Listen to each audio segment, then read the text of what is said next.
International law سوال number 6، یہ بہت زیادہ امپورٹنٹ سوال ہے۔ اس کو کہتے ہیں سفارتی نمائندوں کے حقوق و مراد۔ سفارتی نمائندے یا سفارتکاروں کے فرائض، کارکردگی، سہولتیں، یہ سارے اور اس طرح کا کوئی سوال بن کے آ سکتا ہے۔ اس میں سب سے نمبر 1 پر لکھیں گے تعارف۔ تعارف میں لکھیں گے جب ریاستیں قائم کی جاتی ہیں تو ریاستوں کا نظام چلانے کے لیے وزراء، سفیر، نمائندوں کا انتخاب کیا جاتا ہے جن کے ذمے مختلف قسم کے کام لگا دیے جاتے ہیں جنہیں وہ سر انجام دیتے ہیں تاکہ ریاست کو بہتر طریقے سے چلا سکیں۔ نمبر 2 پر لکھیں گے کونسل یا سفیر۔ نمبر 3 پر لکھیں گے سفارتکار کی تعریف۔ نمبر 4 پر لکھیں گے حقوق و مراد۔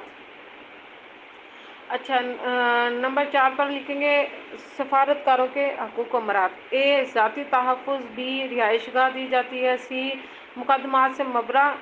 ڈی، گرفتاری سے مبرا۔ ای، محصول ٹیکس سے مبرا۔ ایف، ملکی قوانین سے آزادی۔ جی، مواصلات کی آزادی۔ ایچ، مذہبی اور شخصی آزادی۔ اور نمبر 6 پہ لکھیں گے کونسل اور سفارتی نمائندوں میں فرق۔ اور نمبر 7 پر اس کو حاصل کلام لکھ کر اس کو ختم کر دیں گے۔ حاصل کلام میں لکھیں گے حل مختصر یہ کہ سفارتکار اپنے ملکی مفادات کے لیے استقبالی ریاست میں کام کرتے ہیں یا بطور نمائندہ ریاست اپنے ملک کے فلاح و بہبود کے لیے ہر قسم کی پابندیوں سے آزاد ہو کر اپنے ملک کی خدمت کرتے ہیں۔